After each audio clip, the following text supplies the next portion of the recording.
अस्सलामु अलैकुम वरहमतुल्लाहि वबरकातुहू नहमदुहु व नुसल्ली अला रसूलिल करीम अऊज़ु बिल्लाहि मिनश शैतानिर रजीम बिस्मिल्लाहिर रहमानिर रहीम इन्नल्लाह व मलाइकतहु युसल्लूना अलन नबी या अय्युहल्लज़ीना आमनू सल्लु अलैहि व सल्लिमू तस्लीमा अल्लाहुम्मा सल्लि अला सय्यिदिना शफ़ीइना हबीबिना नबीना करीमिना मौलाना मुहम्मद व बारिक व सल्लिम सल्लु अलैहि सलातन व सलामन अलैका या हबीबी या रसूलल्लाह सल्लल्लाहु तआला अलैहि वसल्लम। मोहतरम हज़रात, ये महीना बड़ा ही बाबरकत, बाअज़मत, इज़्ज़त वाला, रहमत वाला, बरकत वाला, मग़फ़िरत वाला, निजात वाला महीना चल रहा है और रमज़ान की बहारें हम और आप लूट रहे हैं। और अल्लाह रब्बुल इज़्ज़त से दुआ है कि अल्लाह तबारक व तआला इस रमज़ानुल मुबारक के सदक़े व तवस्सुल से पूरे आलम इस्लाम के इज़्ज़त व आबरू की हिफाजत फ़रमाए और आलम इस्लाम का बोलबाला फ़रमाए। तो मोहतरम हज़रात, इस रमज़ानुल मुबारक के मुताल्लिक़, इस महीने के मुताल्लिक़ हुज़ूर सल्लल्लाहु तआला अलैहि वसल्लम ने इरशाद फ़रमाया कि इसमें जब कोई बंदा कुरान की तिलावत करता है तो एक हरफ के बदले उसको 10 नेकियां दी जाती हैं। और मैं ये नहीं कहता कि अलिफ लाम मीम एक हरफ है, बल्कि अलिफ एक हरफ है, लाम एक हरफ है, मीम एक हरफ है। इस तरह से 30 नेकियां बंदे को मिलती हैं सिर्फ़ अलिफ लाम मीम कहने में। और मुफस्सिरीन बयान फरमाते हैं, इसकी तौज़ीह करते हैं कि अलिफ जब लिखेंगे तो अलिफ लाम फ़े, इस तरह से 3 हरूफ हो जाएंगे। और फिर लाम लिखेंगे तो लाम अलिफ मीम, ये 3 हरूफ हो जाएंगे। और जब मीम लिखेंगे तो मीम, ये 3 हरूफ हो जाएंगे। इस तरह से 9 हरूफ ये हो जाते हैं। बहरहाल अल्लाह तबारक व तआला रमज़ानुल मुबारक में सवाब की जो तादाद है, मक़दार है, बढ़ा देता है। एक हरफ पढ़ने के बदले अल्लाह रब्बुल इज़्ज़त 10 नेकियां अता फ़रमाता है। और अल्लाह रब्बुल इज़्ज़त से दुआ है कि अल्लाह तबारक व तआला हम तमाम को ज़्यादा से ज़्यादा नेकियां करने की तौफ़ीक़ रफ़ीक़ अता फ़रमाए। और कुछ सवाल कर रहे थे हज़रत, मेरा सवाल ये है आपसे कि सदक़ाए फ़ित्र क्या है? जी, अल्लाह के रसूल सल्लल्लाहु तआला अलैहि वसल्लम ने इरशाद फ़रमाया कि अपने रोज़ों का सदक़ा दिया करो, अपने रोज़ों का सदक़ा फ़ित्र दिया करो। क्यों दिया जाए? तो हुज़ूर सल्लल्लाहु अलैहि वसल्लम ने ही इरशाद फरमाया कि बेहुदा और लग़्व कलाम अगर कर लिया हो तो उससे आपके रोज़े की पाकी यानी साफ़ सुथराई हो जाए और मिस्कीनों को, गरीबों को खाने पीने की चीज़ें या रुपया पैसा माल मुहैया हो जाए। तो इससे आपका रोज़ा भी साफ़ सुथरा हो जाएगा और गरीबों को माल भी मैसर होगा। और हज़रत, और सवाल है कि सदका फित्र किस किस के ऊपर वाजिब है? जी देखिए, सदका फ़ित्र हर मुसलमान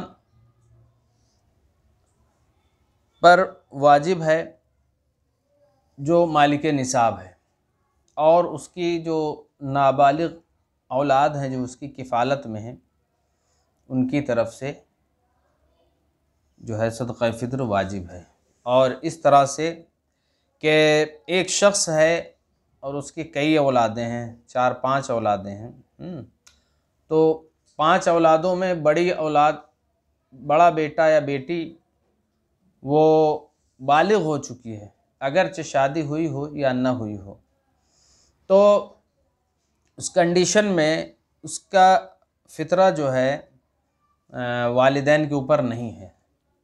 लेकिन अगर वो नाबालिग हैं तो फिर जो है उसका सदका फ़ित्र उसके वालिदैन की तरफ है, यानी वालिद की तरफ है। और सदका फ़ित्र भी जब ही वाजिब होगा जबकि ज़कात की शराइत पाई जाएं। बस सिर्फ़ माले नुमू वाला जो मसला है उसके अलावा सदका फ़ित्र उसी पर वाजिब होगा जिस पर ज़कात वाजिब होगी। और हौलान हौल का भी इसमें मसला नहीं है। अगर जो है एक दिन के लिए भी कोई शख्स गनी हुआ पैसे वाला हुआ, मालिक निसाब हुआ, तब भी सदक़ा फ़ितर वाजिब हो जाता है। उसका देखिए वक्त सुबह सादिक यानी सहरी का टाइम ख़त्म हुआ, इशा की नमाज का टाइम ख़त्म हुआ और तहज्जुद का टाइम ख़त्म हुआ, तो ये सुबह सादिक जैसे ही टाइम ख़त्म होगा सुबह सादिक नमूदार होगी, उस वक्त से ये वाजिब शुरू हो जाता है। किस दिन? जिस दिन चांद हो जाए, यानी ईद वाले दिन सुबह सुबह, ईद वाले दिन सुबह सुबह जो है सदक़ा फ़ितर वाजिब हो जाता है। कोई शख्स अगर पहले भी अदा करना चाहे अदा कर सकता है और बाद में भी अदा करना चाहे कर सकता है। किसी ने नहीं किया कभी ज़िंदगी में तो अब चाहे तो वो कर ले, तो वो क़ज़ा नहीं बल्कि अदा ही होगा, वो उसके ज़िम्मे बाकी रहता है। इस तरह से उसको करना चाहिए। बहरहाल कोई शख्स या के यहाँ छोटे बच्चे की पैदाइश हुई, सहरी का टाइम है, सहरी के टाइम में किसी शख्स के यहाँ बच्चे की पैदाइश हुई, तो अब उस बच्चे का भी सदक़ा फ़ितर उनको देना पड़ेगा, जबकि वो मालिक निसाब होंगे। और अगर सुबह सादिक के बाद यानी सहरी का टाइम ख़त्म होने के बाद फजर का वक्त शुरू हो गया, उस वक्त अगर बच्चे की पैदाइश हुई तब सदक़ा फ़ितर वाजिब नहीं है। हाँ, अगर अदा करेंगे तो फिर वो अदा हो जाएगा। इस तरह से जो है।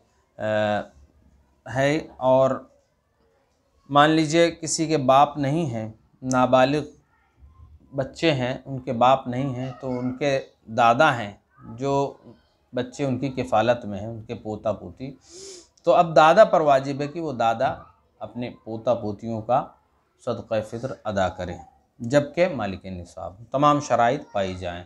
इस तरह से अब रही बात माँ बाप के यहाँ अगर 5 औलादें, जैसा कि मैंने बताया था, अगर वो चाहें तो 5 का दे सकते हैं, सदक़ा फ़ितर अदा हो जाएगा। यूँ ही जैसे कि ज़कात होती है, देना रहता है, तो औरत जल्दी ज़कात नहीं देती, देता कौन है?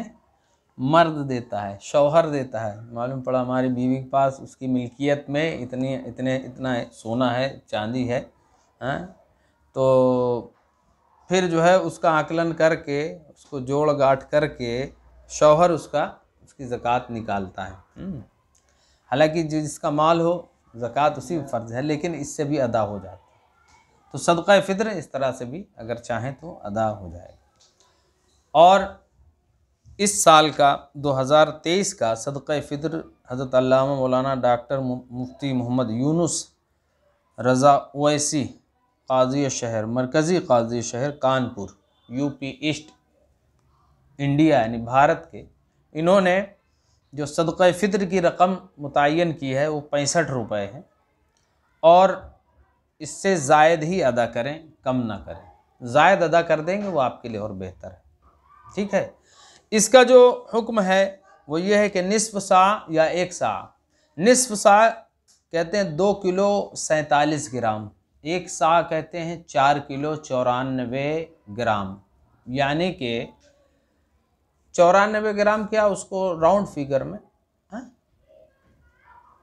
94 ग्राम क्या, उसको राउंड फिगर में 100 ग्राम कह लीजिए, तो 4 किलो 100 ग्राम ये 1 सा हो जाएगा। और निस्फ़ सा 4 किलो 50, माफ़ कीजिएगा, निस्फ़ सा 2 किलो 50 ग्राम, उसको राउंड फिगर में कर लीजिए। तो आम तौर पर जो है गेहूं का या जौ का दिया जाता है, या इसका आटा दिया जाए, या इसकी कीमत दिया जाए। तमाम में अफजल बताया गया है कि कीमत दी जाए, तो कीमत के एतबार से है। बहरहाल आप चाहें तो मुनक्की का भी फ़ितर दे सकते हैं, सदक़ा फ़ितर। आप चाहें तो खजूर का भी दे सकते हैं, आप चाहें तो बादाम का भी दे सकते हैं, आप चाहें तो अखरोट काजू वगैरह का भी दे सकते हैं। लेकिन वो जो है जौ और सत्तू और गेहूँ गंदम के अलावा जितनी चीज़ों में निकालेंगे, जैसे कि खजूर है या मुनक्का है या बादाम वगैरह है, तो ये तमाम चीज़ें 4 किलो 94 ग्राम, यानी जैसा कि मैंने बताया 4 किलो राउंड फिगर में 4 किलो 100 ग्राम जो है होना चाहिए। ठीक है। इस तरह से जो है सदक़ा। आपका सवाल जो था कंप्लीट हो गया? हाँ, और हजरत मेरा सवाल आपसे ये है कि सदका फित्र किस किस को दे सकते हैं? सदका फ़ित्र किस किस को दे दे सकते हैं? जी, सदका फ़ित्र जिसको ज़कात दे सकते हैं उसको ये सदका फ़ित्र भी दे सकते हैं, सिवाय आमिल के।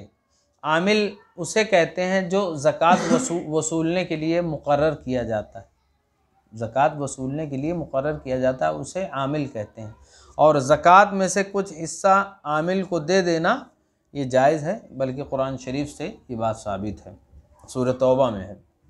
लेकिन सदक़ा फ़ित्र के लिए मनाही है, सदक़ा फ़ित्र के लिए नहीं, उसको नहीं दिया जा सकता। और जिन जिन लोगों को ज़कात दी जा सकती है उनको सदक़ा फ़ित्र दिया जा सकता है। यानी हमारी जो असल है, हम जिनकी असल हैं, जैसा कि मैंने बताया था कि माँ बाप, दादा दादी, नाना नानी, इनके ऊपर तक ले लीजिए। फिर हमारी औलाद, बेटा बेटी, पोता पोती, नवासा नवासी, फिर ये नीचे तक ले लीजिए। ठीक है। बनु हाशिम और बनु हाशिम का आज़ाद करदा ग़ुलाम और हुज़ूर सल्लल्लाहु अलैहि वसल्लम के घराने के लोग, तमाम सादात किराम इनको ज़कात नहीं दे सकते हैं। जो मालिक निसाब है उसको ज़कात नहीं दे सकते, वो सदक़ा फ़ित्र नहीं दे सकते। ये सदक़ा फ़ित्र का बयान चल रहा है, उनको सदक़ा फ़ित्र नहीं दे सकते हैं। इसी तरह से मियाँ बीबी आपस में एक दूसरे को नहीं दे सकते हैं। इनके अलावा जिसको जो ज़रूरतमंद हो उसको दिया जा सकता है। अल्लाह रब्बुल इज़्ज़त से दुआ है कि अल्लाह तबारक व तआला हमें दीन इस्लाम की ज़्यादा से ज़्यादा तरवीज व इशाअत की और सीखने सिखाने की तौफ़ीक़ रफ़ीक़